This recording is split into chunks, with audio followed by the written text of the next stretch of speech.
నమస్తే. Welcome to I dream. మన సనాతన ధర్మం యొక్క విలువలని రోజు రోజుకు ఎంతోమంది పెద్దవాళ్ళు ఇలా ఉండాలి, అలా ఉండాలి, మన ధర్మం ఇది చెప్పింది, మనం ధర్మ మార్గంలో నడవాలంటే ఇవి పాటించాలి అని ఎన్నో రకాల సలహాలు మనకు ఇస్తున్నప్పటికీ అసలు ఆడవాళ్ళ విషయానికి వచ్చేసరికి చాలా రకాల అరాచకాలు అనేవి జరుగుతూనే ఉన్నాయి. మనకు స్వాతంత్రం వచ్చింది, ఆడది అర్ధరాత్రి కూడా తిరిగే అంత స్వాతంత్రం వచ్చింది అని అనుకోవటం వరకే కానీ నిజంగా స్వాతంత్రం అనేది రాలేదని చెప్పాలి. చిన్న చిన్న 6 నెలల పసికందుల పైనుంచి కూడా తీసుకుంటే ప్రతి ఒక్క ఆడదైతే చాలు ఏదైనా చెయ్యొచ్చు అనే ఒక రోజుకి ఇప్పుడు ఆడదాని పరిస్థితిని దిగజారు చేస్తున్నారు. అసలు ఇదంతా ఎందుకు జరుగుతోంది? మన సనాతన ధర్మం యొక్క గొప్పతనాన్ని మర్చిపోబట్టేనా? అసలు ఏంటి అనే విషయాన్ని ప్రస్తుతం మాట్లాడబోతున్నాను ప్రణవానంద ప్రభుజీ గారితో. ఇప్పుడు ప్రభుజీతో మాట్లాడి దానికి సంబంధించిన విషయాలన్నింటినీ క్లియర్గా తెలుసుకుందాం. నమస్తే ప్రభుజీ. నమస్కారం అండి. ప్రభుజీ, మనకు ఎంత స్వాతంత్రం వచ్చినా ఎంతోమంది గొప్పవాళ్ళు మీలాంటి వాళ్ళు ఎన్నో రకాలుగా మంచి మంచి విషయాలు తెలియచేస్తున్నా కూడా ఆడవాళ్ళ విషయానికి వచ్చేసరికి వాళ్ళ పైన జరిగే అఘాయిత్యాలు అరాచకాలు మాత్రం ఏ రోజు తగ్గట్లేదని చెప్పాలి ప్రభుజీ. గత కొన్ని రోజుల నుంచి చూస్తున్నాం, చిన్న చిన్న పిల్లల నుంచి ఉయ్యాలలో ఉన్న పసికందు పై నుంచి కూడా అత్యాచారం జరిగే విషయాలైతే వింటున్నాం. ప్రస్తుతం చూసుకుంటే ఒక 10 రోజుల నుంచి ఒక విషయం అయితే ఎక్కువగా వింటున్నాం. కోల్కతాలో జూనియర్ డాక్టర్ పైన జరిగిన సంఘటన అసలు అది మాట్లాడడానికే చాలా బాధాకరమైన విషయం. ఎందుకు ప్రభుజీ ఇలాంటివన్నీ ఎందుకు జరుగుతున్నాయి? ఇంత ఘోరమైన పరిస్థితులు తలెత్తుతున్నప్పుడు భగవంతుడు ఎందుకు అవి ఆపటానికి ప్రయత్నం చేయట్లేదంటారు? మీకు ఒక విషయం చెప్తాను. మీరు అన్నారు మీలాంటి వాళ్ళు ఇన్ని విషయాలు చెప్తున్నా సరే ఎందుకు ఈ సమాజం మారట్లేదు అని. మేము ఇన్ని విషయాలు చెప్తున్నా సరే ఎంతమంది వింటున్నారండి?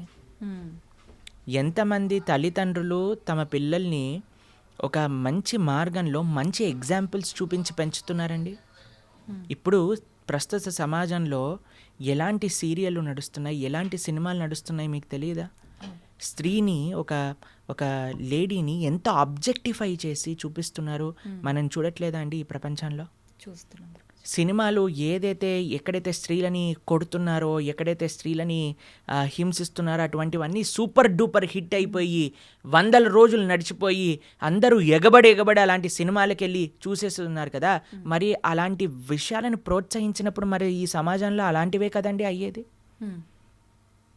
మనం ఇంత ప్రార్థన చేస్తూ ఎన్నిసార్లు మనం ఇప్పుడు మిమ్మల్ని మేము ఎలా పిలుస్తాం చెప్పండి? మాతాజీ అని పిలుస్తారు. మాతాజీ అని పిలుస్తాం, అంతేనా? ఎప్పుడైతే మనము ప్రతి ఒక్క స్త్రీని అమ్మ అనే ఒక పేరుతో గౌరవిస్తామో అప్పుడు ఎటువంటి ఇలాంటి భావన రాదండి. ఏ సినిమాలో మీకు ఇలాంటి భావన చూపిస్తున్నారండి? లేదు ఎక్కడ. ఏ సీరియల్ కానీ, ఏ టీవీ ఛానల్లో కానీ, ఏ మూవీ క్రియేషన్లో కానీ స్త్రీ పైన గౌరవము, రెస్పెక్ట్ అనేది ఉంటుందా? ఎంత ఈజీగా ఈ ఒక స్త్రీ అనేది నీ ఎంజాయ్మెంట్ కోసమే పుట్టింది కాబట్టి నువ్వు ఏదైనా చేసుకోవచ్చు, కొట్టినా పర్వాలేదు, తిట్టినా పర్వాలేదు, ఏదైనా పర్వాలేదు, ఎవ్రీథింగ్ ఈజ్ నార్మల్ అని లక్షల కోట్లు మీరే ఇచ్చి మీ పిల్లల్ని మీరు తీసుకెళ్ళి ఆ సినిమాలను ప్రోత్సహించి ఈరోజు ఇలాంటివి అయినా ఇప్పుడు ఎందుకు అవుతున్నాయి అని మనం ఎలా అడుగుతాం చెప్పండి? మీకు ఒక విషయం చెప్తాను. శాస్త్రంలో ఒక విషయం చెప్పున్నారు. మాతృవత్ పరదారేషు పరద్రవ్యేషు లోష్టవత్ ఆత్మవత్ సర్వభూతేషు యః పశ్యతి స పండితః. నిజంగా ఒక వ్యక్తి మంచివాడవుతే, నిజంగా చెప్పాలంటే మగవాడు అని అనాలి అని అంటే మాతృవత్ పరదారేషు, తన భార్య తప్ప మిగతా వాళ్ళందరినీ కూడా ఒక మాతృ స్వభావంతో చూడాలి. మాతృవత్ పరదారేషు పరద్రవ్యేషు లోష్టవత్, వేరే వాళ్ళ యొక్క ధనాన్ని చెత్తతో సమానంగా చూడాలి. నీకెంత భగవంతుడు ఇచ్చాడో అది నాది, వేరే వాళ్ళ ధనం నాకు అవసరం లేదు. ఆత్మవత్ సర్వభూతేషు, నువ్వు ఎలా ట్రీట్ చేయాలి నిన్ను అని అనుకుంటున్నావా అలా వేరే వాళ్ళని ట్రీట్ చేయి నువ్వు ఫస్ట్. అలాంటి వాడు నిజమైన ధీరుడు అని మన శాస్త్రములు చెప్తున్నాయి. ఈ భావన మీరు ఎక్కడైనా సినిమాలో చూసారా? ఎక్కడైనా సీరియల్లో చూసారా? ఎక్కడైనా టీవీలో చూసారా? లేదు. ఎంటర్టైన్మెంట్ పేరుతో ఈరోజు మొత్తం చిన్న చిన్న పిల్లల యొక్క మనస్సు నుంచి మొత్తం కరప్ట్ చేసేస్తే, ఇప్పుడు చెప్పండి, తప్పు చేసేవాడికి తెలియదా? ఇప్పుడు ఒక మర్డర్ చేయటం తప్పు, ఒక స్త్రీని అవమానించటం తప్పు, లేదా ఈవ్ టీజింగ్ తప్పు, ఇవన్నీ తప్పు అని చేసేవాడికి తెలియదా అండి? ఎందుకు చేస్తున్నాడు? ఎందుకంటే వాడు చూసే విషయాలన్నీ కూడా ఉన్నాయి, అది నార్మల్ అనుకుంటున్నాడు. లేదా చేస్తే ఏముంది, లేదా ఇంకొక విషయం ఏంటంటే తన ఇంద్రియాలను కంట్రోల్ చేసుకోలేక చేస్తున్నాడు. ఇప్పుడు మీకు ఒక విషయం చెప్తాను. తప్పు చేసేవాడికి తెలిసి తప్పు చేస్తున్నాడు అని అంటే తన ఇంద్రియ నిగ్రహం లేకపోయింది. ఎందుకు ఇంద్రియ నిగ్రహం లేకపోయింది? ఎందుకంటే ఆయనకి ఎటువంటి ఆధ్యాత్మిక బ్యాకప్ లేదు. ఓకే. మనం పెంచేది కేవలం సుఖం సుఖం సుఖం. నానా చదువుకో, బాగా చదువుకుంటే ఏమొస్తుంది? సుఖపడతావు. కాబట్టి మనం ఎప్పుడైతే సుఖం సెంట్రిక్గా పెంచుతున్నామో వాడు అనుకుంటాడు ఇది కూడా నాకు సుఖమే కదా. ఒక స్త్రీని అవమానించినందుకు దుర్యోధనుడు తొడలు విడిగి కురుక్షేత్ర యుద్ధంలో పడిపోతే కనీసం చూసేవాడు కూడా లేకపోయాడు. రావణాసుడికి 10 తలలు తెగి కింద పడిపోయాయి. మండోదర వచ్చి నీ కర్మ వల్ల నువ్వు ఇలా తయారయ్యావురా నీచుడా అని తిట్టింది లాస్ట్కి. అలాంటి పరిస్థితి వస్తుంది. ఎవరైతే రామాయణ భాగవతాలు చెప్పి పెంచుతారో నాన్న ఇలాంటి తప్పులు చేస్తే ఇలా అవుతుంది. మీకు ఒక విషయం చెప్తానండి, ఈ విషయం చాలామంది అంగీకరించకపోవచ్చు. జనరల్ విషయంగా మనం మాట్లాడుకుంటే మగవారిది ఎంత బాధ్యత ఉన్నదో ఇలాంటి తప్పులు చేయకుండా. ఇప్పుడు ఇది ఒక ఈకో సిస్టమ్ అండి. మనం లాస్ట్ టైం కూడా మాట్లాడుకున్నాం. ఒక తప్పు జరగకూడదు అని అంటే ఒక వ్యక్తి పైన డిపెండ్ అవ్వకూడదు, మొత్తం ఒక సొసైటీ పైన డిపెండ్ అయి ఉంటుంది. తల్లిదండ్రులు ఎలా పెంచుతున్నారు, మనం చూపించే సినిమాలు, సీరియళ్ళు, వాళ్ళకి ఎక్స్పోజర్ ఏమని ఉన్నది, తర్వాత మన యొక్క ఫ్రెండ్ సర్కిల్ ఎలా ఉన్నది. ఇంకొక విషయం చెప్తాను, ఎంత పురుషుడికి ఎంతైతే ఇంద్రియ నిగ్రహం ఉండాలో, ఎంత రెస్పెక్ట్ఫుల్ యాటిట్యూడ్ ఉండాలో, అంతే ఒక స్త్రీకి కూడా ఆ రకమైన గౌరవం, ఒక డిస్టెన్స్ మెయింటైన్ చేయడం అనేది తెలుసుకోవాలి. ఇలాంటి కేసుల గురించి మాట్లాడట్లేదండి, జనరల్ సొసైటీ గురించి మాట్లాడతాం. ఎవరికి ఏ హద్దు ఏంటి అని తెలుసుకోవాలి మనం. ఇప్పుడు మీకు ఒక విషయం చెప్తాను, మీరు ఆశ్చర్యపోతారు. ఇప్పుడు నేను కాషాయ వస్త్రం వేసుకున్నాను, భగవంతుడి యొక్క సేవలో ఉన్నా. మేము ప్రోగ్రామ్కి వెళ్ళినప్పుడు కూడా కొంతమంది మమ్మల్ని ప్రభుజీ మీరు మమ్మల్ని పెళ్లి చేసుకుంటారా అని అడిగిన వాళ్ళు కూడా ఉన్నారు, తెలుసా మీకు? అలా ఎలా అడుగుతారు ప్రభుజీ అసలు? అదే నేను చెప్తున్నాను. అందుకే మేము ఎప్పుడు కూడా ఒంటరిగా ఏ ప్రదేశానికి వెళ్ళాం. ఎప్పుడైనా సరే మా డివోటీస్ మాతో పాటు పట్టుకొని వెళ్తాం అనమాట. ఎందుకంటే ఈరోజు వాళ్ళకి ఆ రెస్పెక్ట్ లేదు. నేను చూశాను స్వయంగా కాబట్టి మీకు చెప్తున్నాను. కాబట్టి మనం చాలా జాగ్రత్తగా ఉండాలండి. అందుకే మేము ఎప్పుడు ఎవరితో ఒంటరిగా ఏ స్త్రీతోటి మాట్లాడాం. మీరు మమ్మల్ని గమనించారనుకోండి, ఎప్పుడు కూడా ప్రతి ఒక్కరిని మాతాజీ అని పిలుస్తాం. కాబట్టి ఆ భావన మాకు నిరంతరం ఉంటుంది. కాబట్టి ఎవరైనా స్త్రీని చూసేసరికి ఒక మాతృభావన మా లోపల కలుగుతుంది అనమాట. ప్రణామం చేస్తాం. కాబట్టి ఇప్పుడు చూడండి, ఒక హద్దును మెయింటైన్ చేస్తాం. కొన్నిసార్లు మాతో ఫోటో దిగాలి అని వచ్చినప్పుడు కూడా మేము వెంటనే పక్కకి జరిగి నమస్కారం చేస్తాం. అవునా కాదా చెప్పండి? ఎందుకు అని అంటే ఆ హద్దు అందరూ మెయింటైన్ చేయాలి, ఒక పురుషుడే కాదు, ఒక స్త్రీ.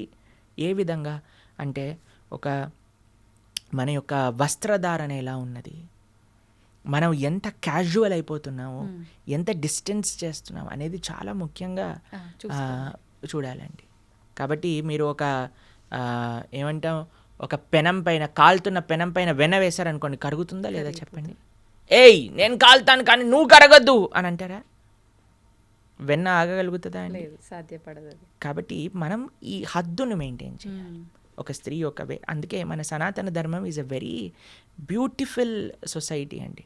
ఎలా స్త్రీలు ఎలా ఉండాలి, పురుషులు ఎలా ఉండాలి, నీ యొక్క బాధ్యత ఏంటి, నీ యొక్క బాధ్యత ఏంటి, ప్రతి ఒక్కళ్ళకి వాళ్ళ వాళ్ళ బాధ్యతలు చెప్పారండి. రాముడు ఏకపత్ని వ్రతం చేశాడు ఆయన. అలా సీతమ్మ తల్లి అంత పతివ్రత వ్రతం ఆవిడ చేసేది. ప్రతి ఒక్కరికి వ్రతం ఉన్నదండి, పురుషుడికి ఉన్నది, స్త్రీకి ఉన్నది. లేదు పురుషుడు ఒక్కడే చేయాలి, స్త్రీ నేను ఎలా ఉన్నా పర్వాలేదు అని మనం అనకూడదు. అలా అని వాళ్ళు ఏదైనా పర్వాలేదు మనకు బానిసలు అని వీడు అనుకున్నాడు అనుకోండి, పరమ చండాలమైన ఆలోచన అది. కాబట్టి ఈ సొసైటీ మారాలి అని అంటే దేనివల్ల మారుతుంది అని అంటే మనం దేన్ని ప్రోత్సహిస్తున్నాం, దేన్ని చూపిస్తున్నాం, దేన్ని వినిపిస్తున్నాం. అవును. మీకు ఒక విషయం చెప్తాను. రామాయణం సీరియల్ చూపించినప్పుడు, ఎప్పుడైతే ఫస్ట్ టైం రామాయణ సీరియల్ భారతదేశంలో చూపించారో క్రైమ్ రేట్ ఆటోమేటిక్గా తక్కువైపోయిందట. ఎందుకంటే అందరూ రామాయణాన్ని చూస్తున్నారు, అందరూ అందులో ఉండే మంచి విలువలను చూపిస్తున్నారు. దాని తర్వాత ఎప్పుడైతే మీకు ఒక విషయం చెప్తాను, మీరు చాలా ఆశ్చర్యం అనుకోవచ్చు, ఎందుకు ప్రభుజీ సీరియళ్ళని సినిమాలని ఇలా అంటున్నారు అని అంటే దాని యొక్క ప్రభావం ఉంటుంది. రీసెంట్గా మేము ఒక వీడియో చూసాము, అందులో ఒక చిన్న పిల్లవాడిని అడుగుతున్నారు, ఇంత చిన్న వయసు నీది గుట్కా తింటున్నావు, ఏం అవ్వదా నీకు అని అంటే, హీరోకి ఏమవ్వంది నాకెందుకు అవుతుంది అని అన్నాడు. అయితే ఆ హీరోకి ఎందుకు అవుద్ది అంటే ఆయన తింటున్నాడు కదా, యాడ్లలో ఆయనను చూసే నేను తిన్నా. ఎందుకంటే ఏదైతే చూపిస్తుందో అండి దాని మన పైన ప్రభావం ఉంటుంది. మీకు ఒక విషయం చెప్తాను, మొన్న నేను ఒక రీసెర్చ్ పేపర్ చదివాను, అందులో 52% స్మోకింగ్ ఆన్ స్క్రీన్ పైన చూసి పిల్లలు స్టార్ట్ చేశారట. 52% smokers have seen it on screen. సగానికి ఎక్కువ మంది అప్పుడు నేర్చుకున్నారట. ఇది ఒక అమెరికాలో ఒక రీసెర్చ్ పేపర్, మీరు టైప్ చేయండి ఇంటర్నెట్లో మీకు దొరుకుతుంది. అందుకే మేము చెప్తున్నాం, పిల్లల్ని బాధ్యతాయుతంగా పెంచండి, అటు ఆడపిల్లైనా మగపిల్లవాడే. సంస్కారములు నేర్పించండి. ఫ్యాషన్ అని వెస్ట్రన్ సొసైటీ యొక్క ఫ్యాషన్ని భారతదేశం, మీకు ఒక విషయం తెలుసా అండి, అమెరికాలో పాశ్చాత్య దేశంలో 10-15 పెళ్ళిళ్ళు చేసుకుంటూ పెళ్ళి డైవర్స్, పిల్లవాడు ఎవరు తండ్రో తెలీదు, ఎక్కడో తెలీదు, ఆడవాళ్ళు మొత్తం కూడా బాధపడుతూ గవర్నమెంట్ డబ్బులు ఇస్తే దాంతో బ్రతుకుతూ మెంటల్ హెల్త్తో ప్రాబ్లం అయ్యి ఎన్ని రకాల నానా అఘాయిత్యాలకి గురవుతున్నారు అనేది మీరు పాశ్చాత్య దేశాన్ని అనుకరిస్తే పాశ్చాత్య దేశంలో ఎలా ఉందో ఒకసారి అర్థం చేసుకోండి. ఫ్యాషన్ పేరుతో వెస్టర్న్ వరల్డ్ని మనము ఇమిటేట్ చేయటం కాదండి మనకు కావాల్సింది. మన సనాతన భారతీయ విలువలు మనం పాటిస్తే అది నిజమైన ధైర్యము, అది నిజమైన శక్తిని, నిజమైన ప్రొటెక్షన్ని మనకు కలిగిస్తూ ఉన్నది. కాబట్టి ఎంత మగవారు బాధ్యత వహించాలో అంతే ఆడవారు బాధ్యత వహించాలి. ఇద్దరూ సరిసమానంగా తమ యొక్క బాధ్యతలు, తమ యొక్క హద్దులు తెలుసుకున్నప్పుడే ఈ ప్రపంచం అనేది బాగుంటుంది. దాంతోపాటు స్ట్రిక్ట్ లాస్. ఎప్పుడైతే దుర్యోధనుడు అలా ఆ తప్పు మాట అన్నాడో, ఏమన్నాడండి, కర్ణుడు ఐడియా ఇచ్చాడు తెలుసా మీకు. ఫస్ట్ మహాభారతంలో ద్రౌపదీదేవిని తీసుకొచ్చి వస్త్రాపహరణం చేయమన్న ఐడియా ఎవరిదో తెలుసా? కర్ణుడిది. ఓకే. నేను ఒక వీడియో కర్ణుడి గురించి చేసిన వీడియోలో కింద చూస్తే Karna is emotion, Karna is life, Karna fans, వీళ్ళందరూ కూడా అలాంటి దోవకి చెందిన వాళ్ళు. కేవలం ఒక సినిమా రావటం వల్ల కర్ణుడు గొప్పవాడు అవ్వడండి. కర్ణుడు ఉన్నాడు అని చెప్పినదే మహాభారతం. మహాభారతాన్ని ఏదైతే జరిగినట్టుగా వ్యాసుల వారు దేన్నైతే ప్రస్తావన చేశారో ఆ విషయాలను ఫస్ట్ మనం అర్థం చేసుకోవడానికి ప్రయత్నం చేయాలి. వ్యాసుల వారు ఏమన్నారు, ఎందుకు, ఏం చేశాడు కర్ణుడు అని మన వాళ్ళకండి. అందుకే నేను చెప్తున్నాను కదా, సినిమా యొక్క ప్రభావం ఎంత ఘోరంగా ఉన్నది అనే విషయాన్ని అర్థం చేసుకోవాలి. కాబట్టి ఈ విషయాన్ని మళ్ళీ మీకు ప్రస్తావన చేస్తున్నా. కర్ణుడు అంటున్నాడు, ధర్మమా, నేను రథచక్రాన్ని తీస్తున్న కృష్ణ ఆగాలి, నా పైన బాణం వేయకూడదు అని అంటే ద్రౌపదీదేవిని వస్త్రాపహరణం చేయటం చెప్పటం ధర్మమా నీదిరా? కాబట్టి నీలాంటి ధర్మాధర్మ విచక్షణ లేని వాడికి మేమేంటి ధర్మం చూపించా, వెయ్యి అర్జున బాణము అని అన్నాడు.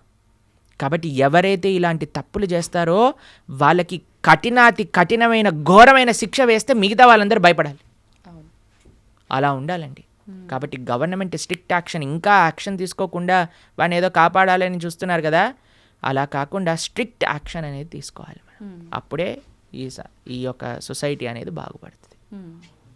నిజంగా ప్రభుజీ, కఠినమైన శిక్ష పడాలి అని మనం అనుకుంటున్నాం, కానీ చాలామంది ఇలాంటి ఘోరాలు చేసిన వాళ్ళు స్మూత్గా తప్పుకుంటున్నారు, ఎటువంటి శిక్షలు పడకుండా చాలా మందిని చూస్తున్నారు. అదే కదండి, అలా ఉండకూడదు. కఠినమైన శిక్ష నిజంగా చెప్పాలంటే అందరి ముందు కానీ వాడిని శిక్షిస్తే ఇంకొకటి భయపడి తీరాలన్నమాట. ఎక్కడైతే ఇలాంటి వాళ్ళకి ఏమి పెద్ద పెద్ద కోర్టు చుట్టూ తిప్పటాలు అవి ఇవి అన్నీ చూపించటాలు ఏం లేదండి. తప్పు చేశాడంటే అందరి ముందు శిక్ష వేసేయాలి, అయిపోతుంది అంతే. అప్పుడు కానీ ఈ ప్రపంచం అనేది ఒక భయం అనేది ఎంత భయపెట్టినా ఏదైనా అండి, చివరికి మనం మాత్రం అక్కడ భయపెట్టి ఇక్కడ దాన్నే మనం ఎంతో హ్యాపీగా చూపిస్తూ ఉన్నామనుకోండి, దానివల్ల ఏమీ లాభం లేదండి, మార్పు లేదండి. కాబట్టి మీకు తెలుసు మేము ఏ సినిమాల గురించి మాట్లాడుతున్నామో. కాబట్టి అలాంటి సినిమాలు నడిచినన్ని రోజులు ఆ సినిమాలన్నింటినీ కూడా మనం చాలా ఎంజాయ్ చేసి చూసినన్ని రోజులు మనం ఏమంటున్నాం ఇండైరెక్ట్గా నాకు పర్వాలేదు అని అంటున్నాం. ఆ భావన మన లోపల ఉండకూడదు. అంతే.